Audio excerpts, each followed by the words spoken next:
வணக்கம் நண்பர்களே, welcome to our channel. இன்றைய அமானுஷ்ய வீடியோவில் நம்ம சத்தியமங்கலம் பகுதியைச் சேர்ந்த ஒரு வயதான பாட்டிக்கு நடந்த அமானுஷ்ய திகில் உண்மை சம்பவத்தை பற்றி தாங்க இந்த காணொலியில் நம்ம முழுமையாக பார்க்க போகிறோம். நம்மளோட சேனலுக்கு நீங்கள் புதியவராக இருந்தீங்கன்னா நம்மளோட சேனலை சப்ஸ்கிரைப் பண்ணிட்டு பெல் ஐக்கனை கிளிக் பண்ணிக்கோங்க. பெல் ஐக்கனை கிளிக் பண்ணதுக்கப்புறம் ஆல் ஆப்ஷனை செட் பண்ணிங்கன்னா மட்டும்தான் நம்மளோட வீடியோஸ் எல்லாமே உங்களுக்கு உடனுக்குடனாக அப்டேட் ஆகுங்க. அது மட்டும் இல்லாமல் நம்மளோட வீடியோஸ் எல்லாமே ரொம்பவே சுவாரஸ்யம் மற்றும் திகில் இருந்ததாகவே இருக்குங்க. இதை பார்த்துட்டு உங்களோட ஃப்ரெண்ட்ஸுக்கும் கொஞ்சம் ஷேர் பண்ணுங்கள், சப்போர்ட் பண்ணுங்கள். அது மட்டும் இல்லாமல் இந்த அமானுஷ்ய சம்பவங்கள் ஏற்படுற கிராமங்கள் பெயரையோ நகரத்தின் பெயரோ அது குறிப்பிட்டு நம்ம சொல்லப்படுவது இல்லைங்க. ஏன் அப்படி சொல்கிறதுனா அந்த கிராமத்து பெயரையோ இல்லை ஒரு இடத்தோட பெயரோ பர்டிகுலராக நம்ம குறிப்பிட்டு சொன்னோம்னா அந்த இடத்துக்கு நம்ம ஒரு அவதூறு பரப்புற மாதிரி இருக்குங்க. வாங்க வீடியோக்குள்ளே போகலாம்.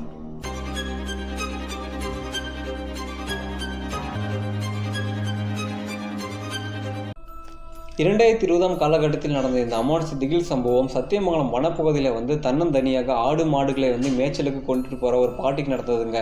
இந்த அமானுஷ்ய திகில் சம்பவம் 2020 காலகட்டத்தில் செப்டம்பர் மாதம் 7ஆம் தேதி நடந்ததுங்க. இந்த அமானுஷ்ய திகில் சம்பவத்தை நம்மளுக்கு ஷேர் பண்ணது நம்மளோட சப்ஸ்கிரைபரான மனோஜ்குமார் அப்படின்ற நம்பர் தாங்க ஷேர் பண்ணியிருக்காருங்க. இந்த மனோஜ்குமாருக்கு அந்த பாட்டி என்ன உருவம்னா பேரனுங்க, தன்னோட சொந்த பேரன் தான். இவங்க மனோஜ்குமாரோட பாட்டி மட்டும்தான். அவங்க தாத்தா இறந்ததுக்கப்புறம் கூட அவங்களோட நினைவாக காட்டில் குடிசையிலே அவங்க இந்த குடிசையில் தனியாகவே இந்த ஆடு மாடுகளை வளர்த்துக்கிட்டு அந்த காட்டுக்குள்ளே தனியாகவே இருக்காங்க. எப்பயாச்சும் ஒரு டைம் மட்டும் மனோஜோட அப்பா அம்மா 3 பேரும் சேர்ந்து போயிட்டு அந்த காட்டில் பகல் டைமில் பார்த்துட்டு ரிட்டன் காலையில் இறங்கி வந்துடுவாங்க. கிட்டத்தட்ட அது ஊருக்குள்ளே இருந்து ஒரு 1/2 கிலோமீட்டர் பக்கம் இருக்குங்க. அந்த காட்டுக்குள்ளே தனியாக இருக்கிற குடிசைகள், அதாவது ஏதாச்சும் குடிக்கிறதுக்கு ஒரு நல்ல தண்ணி வேணும்னா கூட கிட்டத்தட்ட 1 கிலோமீட்டர் தொலைவு டெய்லி என்ன பண்ணணும்னா ஒரு குடத்துல போய் ஒரு சின்ன ஒரு 10 லிட்டர் குடம் சொல்கிறாங்க, அதில் போய் தண்ணி எடுத்துகிட்டு வரணும். ஒரு சில டைம் இவங்க என்ன பண்ணுவாங்களா, இவங்களோட சொந்தக்காரங்க பக்கத்தில் அந்த குடிசையிலேருந்து ஒரு 250 மீட்டர் தாண்டி போனால் ஒரு குடிசை இருக்குங்க. அந்த குடிசையில் இருக்கவங்க தண்ணி எடுத்து கொடுத்துருவாங்க. அதுக்கு ஒரு குறிப்பிட்ட தொகையை அவங்க பாட்டியும் கொடுத்துரும். அப்படி அந்த பக்கம் இருக்கிற குடிசைக்காரங்க மேய்ச்சலுக்கு கீழே கொண்டு வந்துடுறாங்க ஆடுகளை. இவங்க மட்டும்தான் மேலே இருக்கிறதுனால ஒரு நாள் என்ன பண்ணுறாங்கன்னா ஆடு மாடுகளை காலையில் எழுந்து மேய்ச்சல்களை அமைச்சு விட்டுட்டு பகலில் குடத்தை தூக்கிட்டு அந்த கிணத்துக்கு போகிறாங்க. ஒரு மதியம் ஒரு 12:30 மணி இருக்கும். அந்த மதியம் 12:30 மணி டைமில் குடத்தை எடுத்துக்கிட்டு அந்த ஒரு வெங்கல குடம் தான் இருக்குங்க. பிளாஸ்டிக்னா கீழே விழுந்தா உடஞ்சிரும்ல, அதனால அந்த வெங்கல குடத்தை கொஞ்சம் கஷ்டப்பட்டு 1 கிலோமீட்டர் தூரமாக நடந்து போய் தாங்க தண்ணி எடுக்க போனோம். தண்ணி எடுக்க போகும்போது இவங்க கிணத்துக்கு போகும்போது கூடவே யாரோ நடந்து வர மாதிரி ஃபீல் ஆகுதுங்க இவங்களுக்கு. என்னடா இது அப்படின்னு சொல்லிட்டு திரும்பி பார்க்கும்போது யாரும் இல்லைங்க.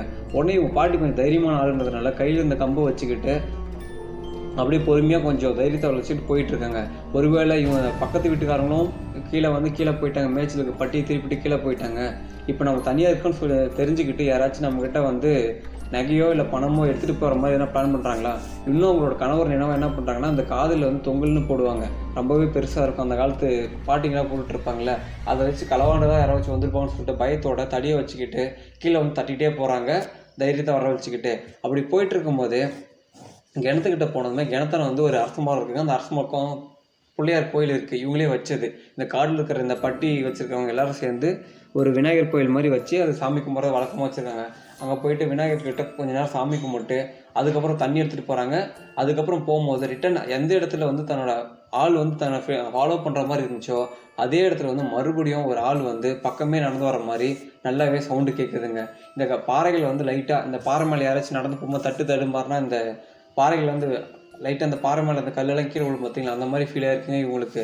உடனே இந்த பாட்டி என்ன பண்ணுறாங்கன்னா மெதுவாக அந்த குடத்தை தோல் மேலே வச்சுக்கிட்டு திரும்பி பார்க்குறாங்க. தடியை லைட்டாக ஊனிட்டு போகிறாங்க. ஆல்ரெடி வெயிட் வேறு, வெங்கல குடம் வெயிட், அது எம்டியாக இருந்தாவே வெயிட்டாக இருக்கும், அது நமக்கே தெரியும். தண்ணி எடுத்துக்கிட்டு அப்படியே முன்னாடி நடந்துகிட்டே போகும்போது சடனாக ஒரு மாடு இவங்க முன்னாடி நிற்கிதுங்க. அந்த மாடு பார்த்தீங்கன்னா இவங்க அந்த முதலாட்டி வரதை பார்த்து வழி விட்டுருதுங்க. வழி விட்டதுக்கப்புறம் இவங்க போக அந்த மாடு இவங்க பின்னாடியே வருது. அந்த மாடு எதுன்னு பார்த்தீங்கன்னா இவங்க பட்டியில் வளர்க்குற இவங்களோட மாடே தான். உடனே தண்ணி தாவது தான் பின்னாடி வரமாட்டேங்குதுன்னு சொல்லிட்டு அந்த பாட்டி என்ன பண்ணுதுன்னா பாவம் வெயிலில் மேய்ச்சலுக்கு போயிட்டு தண்ணி இல்லாமல் நம்மக்கிட்டே வந்திருக்குன்னு சொல்லிட்டு அந்த குடத்தை எடுத்து அப்படியே கீழே வைக்கிதுங்க. அந்த மாடு தண்ணி குடிக்காமல் அப்படியே நின்றுட்டுருக்குங்க இவங்களை அந்த பாட்டியை பார்த்துக்கிட்டு.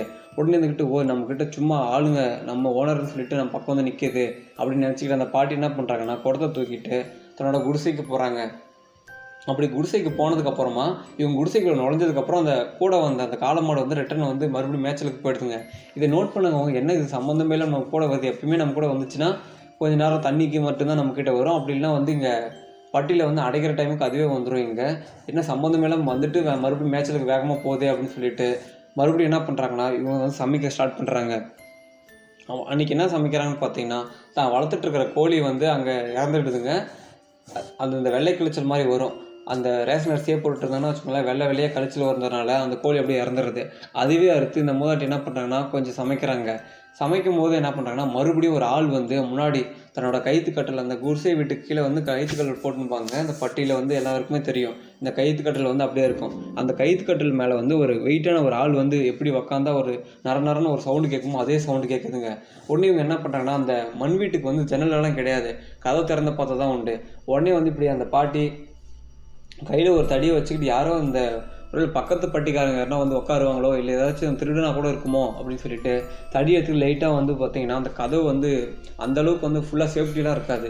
கதவு வந்து கேப்பாக தாங்க இருக்கும், கொஞ்சம் வெடுப்புட்ருக்கும். அதில் வந்து எட்டி பார்க்கும்போது அங்கே யாருமே இல்லைங்க.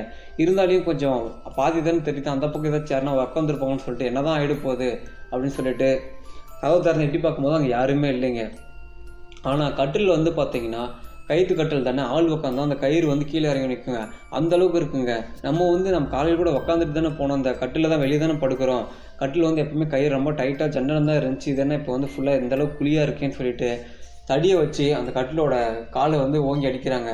அதுக்கப்புறம் பார்த்தீங்கன்னா அந்த கட்டிலேருந்து யாரோ எழுந்து வேகமாக வந்து ஒரு சவுண்ட் மட்டும் வருதுங்க, கத்துற மாதிரி.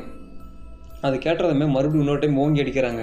உடனே அந்த கட்டிலேருந்து யாரோ வேகமாக எழுந்தால் எப்படி அந்த கயிற்றுக்கிட்ட வந்து நடக்கணும்னு ஒரு சவுண்டு வருமோ அதே சவுண்டு வருதுங்க. மறுபடியும் அந்த கயிறு வந்து ஜன்னன் ஆகிடுது. உடனே இவங்களுக்கு அப்படியே தூக்கி வாரி போட்டுருச்சுங்க. இதோ என்னடா இது, யாரோ உக்காந்துருக்க மாதிரி தான் ஃபுல்லாக வெயிட்டாக இருந்துச்சு, இப்படி அழுத்து கோடை வச்சு தட்டும் போது அந்த உருவம் வந்து எழுந்து போகிற மாதிரி இருக்குது, ஆனால் நம்ம கண்ணுக்கே தெரியலையானா கத்திட்டு போன மாதிரி இருக்கே அப்படின்னு சொல்லிட்டு இவங்க பாட்டிக்கு பயம் வந்து வேகமாக வந்து கதை சாத்திக்கிறதுங்க. அது சமைக்கிறதெல்லாம் அப்படியே விட்டுட்டு உள்ளவே பயத்தோடய உட்காந்துட்டு இருக்கு. தண்ணி கொஞ்சம் மூஞ்சிக்கெல்லாம் தெளித்து தண்ணியை குடிச்சிட்டு அப்புறம் ஒரு 1/2 மணி நேரம் இப்படியே உட்காந்துட்டு இருந்திருப்பாங்க. கொஞ்சம் மதிய நேரம் வெயில் அதிகமாக தண்ணிக்கு வந்து ஆடுகள் வந்து வருதுங்க.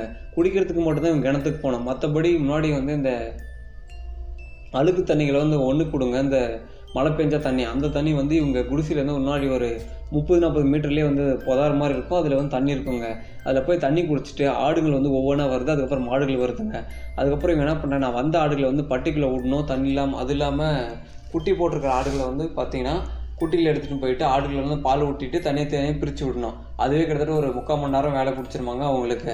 அதெல்லாம் என்ன பண்ணுறாங்கன்னா, சமைக்கிறது தான் ஆல்ரெடி பயத்தில் ஸ்டாப் பண்ணிவிட்டு உள்ளே தானே இருந்தாங்க. அதுக்கப்புறம் மாடுகளெல்லாம் வந்ததுக்கப்புறம் கொஞ்சம் தைரியத்தை வளர்ச்சிட்டு வெளியே போயிட்டு பகல் டைம் தான் சொல்லிட்டு மாடுகளுக்கெல்லாம் போயிட்டு தண்ணிலாம் வச்சுட்டு இந்த ஆட்டுக்குடிகளெல்லாம் செப்பரேட்டாக பிரிச்சுட்டு மாடுகளுக்கு வந்து கயிறை போட்டுட்டு மறுபடியும் வந்து பார்க்கும்போது இவங்க சமைச்சிட்டு வந்துருந்தாங்க. அந்த பாதி சமைச்சிட்டு கறியை வந்து அப்படி கொட்டி வச்சுட்டு இருந்தாங்களே அந்த கோழி அறுத்து, அது வந்து அந்த ஒரு பீஸ் கூட இல்லைங்க, பாண்டெலாம் கீழே விழுந்து கிடக்குது. அதை பார்த்ததும் பயங்கரமாக பயந்து போயிடுறாங்க இவங்க. யாரும் இந்த மேலே வந்து செவுத்துல வந்து எகிரி குதிச்சு வர அந்த அளவுக்கு வசதியும் கிடையாது. மண் சுவர் வந்து அது இல்லாமல் அந்தளவுக்கு தாங்காது, மேலே ஏறவும் முடியாது. டோரும் வந்து நம்ம லாக் பண்ணிவிட்டு அந்த கம்பி வச்சு கட்டிட்டு தானே போனோம். எப்படி இதெல்லாம் நடந்திருக்கு, ஒருவேளை காட்டு பூனை ஏதாச்சும் வந்து சாப்பிட்ருக்குமோ இல்லை பூனை ஏதாச்சும் தள்ளி விட்டுருமோன்னு சொல்லிட்டு இவங்களுக்குள்ள பயங்கரமான பல கேள்விங்க. இருந்தாலும் அந்த பாண்டில் ஃபுல்லாகவே வந்து வலிச்சு சாப்பிட்ட மாதிரி தான் இருக்குது. அதை பார்த்ததுமே கொஞ்சம் பயத்தோடு என்ன பண்ணியிருக்காங்கன்னா, இவங்க மனசுக்குள்ளேயே நோட் பண்ணிட்டாங்க. ஏன்னா இத்தனை அவங்க காட்டில் தனியாக தானே இருக்காங்க. அது இல்லாமல் இந்த பக்கத்து பட்டிக்காரங்க இல்லை பட்டி போகிற இடத்துலலாம் பார்த்தீங்கன்னா அந்த வேலியிலே வந்து செருப்புகளெல்லாம் தொங்க விட்டுருப்பாங்க. அது அவங்களுக்கு நல்லாவே தெரியும். ஏன்னா இந்த அமாவாசை சம்பவம் நம்ம ஒரு இடத்துலேருந்து ஒரு இடத்துக்கு போகும்போது நம்மளை ஃபாலோ பண்ணிட்டு வரோம் அப்படின்றத அவங்களுக்கு நல்லாவே தெரிஞ்சிருக்குங்க. இருந்தாலும் இந்த தைரியத்தை வந்து வர வச்சுக்கிட்டு என்ன பண்ணாங்கன்னா, அந்த பாண்டில் எடுத்து வச்சுட்டு அன்றைக்கி சாப்பிடாமே தண்ணி மட்டும் குடிச்சிட்டு அதை முந்தின நாள் செஞ்ச சோத்து கஞ்சி வந்து கரைச்சி குடிச்சிட்டு வெளியே போயிட்டு கட்டில் படுத்துக்கிறாங்க மாடுகள் பக்கமே பயத்தில்.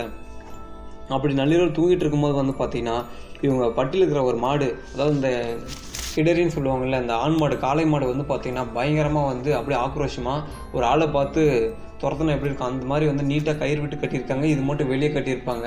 மற்ற பொட்டை மாடுகளை வந்து பார்த்திங்கன்னா பட்டில் கட்டியிருப்பாங்க. இந்த மாதிரி பொலிக்கரையில் வந்து வெளியே கட்டியிருப்பாங்க. அது வந்து ஒரு புதிய ஆளுகளை வந்து பார்த்தா எப்படி முட்டுறதுக்கு வேகமாக ஓடும், அது மாதிரி வேகமாக போயிட்டு இப்படி இடிக்கிற மாதிரி ஓடுதுங்க. இது ஓடின ஃபோர்ஸ்க்கு வந்து கயிறு வந்து அந்த மரத்தில் கட்டியிருக்க அந்த மரமே லைட்டாக ஆடுது, அந்த அளவுக்கு துரிஞ்ச மரம். உடனே அந்த பாட்டி எழுந்து பார்த்தோம், என்னடா சத்தம் கேட்குன்னு சொல்லிட்டு எழுந்து பார்த்துட்டு கையில் வச்சுட்டு அந்த லைட் இருக்கும் பார்த்திங்கன்னா டார்ச் வச்சு பார்க்குறாங்க. அந்த மாடு வந்து யாரையோ வந்துட்டு துரத்துற மாதிரி ஓடுது, அங்கே ஓடுது. அப்புறம் இந்த பக்கம் ஆப்போசிட் சுற்றி தனியாக ஓடிட்டுருக்குங்க. அதுக்கப்புறம் இந்த கோழிகள்லாம் வந்து ரொம்ப கொக்கரிக்குதுங்க. இவங்ககிட்ட இருந்த சொந்தமாக இருந்த வேட்டை நாயும் இறந்து போயிடுச்சுங்க. காட்டு பண்ணியை வந்து இடித்து அது இறந்து போய் முள்ளாக இறந்து செத்துருச்சுங்க ஒரு வாரத்துக்கு முன்னாடி.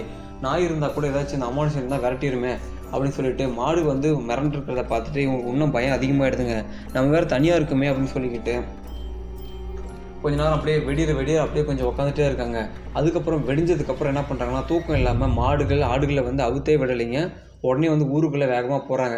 ஊருக்குள்ளே போயிட்டு அந்த பட்டி ஆல்ரெடி பக்கத்தில் பட்டி வச்சுருந்தாங்க சொன்னாங்க பார்த்தீங்களா, அந்த பட்டி இருக்கிறவங்ககிட்ட போய் நடந்தது எல்லாத்தையுமே அந்த பாட்டி வந்து சொல்லிடுதுங்க. அந்த பாட்டியை பார்த்துட்டு, "என்ன பாட்டி, நான் உன்னை பார்த்துக்கிட்டு இருந்தேன், நான் இல்லாத டைமில் இது மாதிரிலாம் நடந்திருக்கு" அப்படின்னு சொல்லிட்டு அந்த என்னோட சொந்தக்காரோட பையன் வந்து சொல்லிட்டு, "சரி நாங்கள் இன்றைக்கே எங்கள் பட்டியை வந்து அங்கே கொண்டு வந்துடுறோம், எங்கள் ஊர்லேருந்து காலி பண்ணுறோம். ஆனால் இருந்தாலையும் போயிட்டு நாங்கள் வரத்துக்கு நைட் ஆகிடுமே, எல்லாத்தையும் பட்டியெல்லாம் ஓட்டிகிட்டு வரத்துக்கு. இன்றைக்கி ஒரு நாள் மட்டும் நைட் அட்ஜஸ்ட் பண்ணி தூங்கிக்கோ, நாங்கள் வந்துடுறோம் வெடிகாலையிலன்னு" சொல்லிட்டு அந்த வாலிபர் வந்து சொல்லியிருக்காருங்க இந்த பாட்டிக்கிட்ட.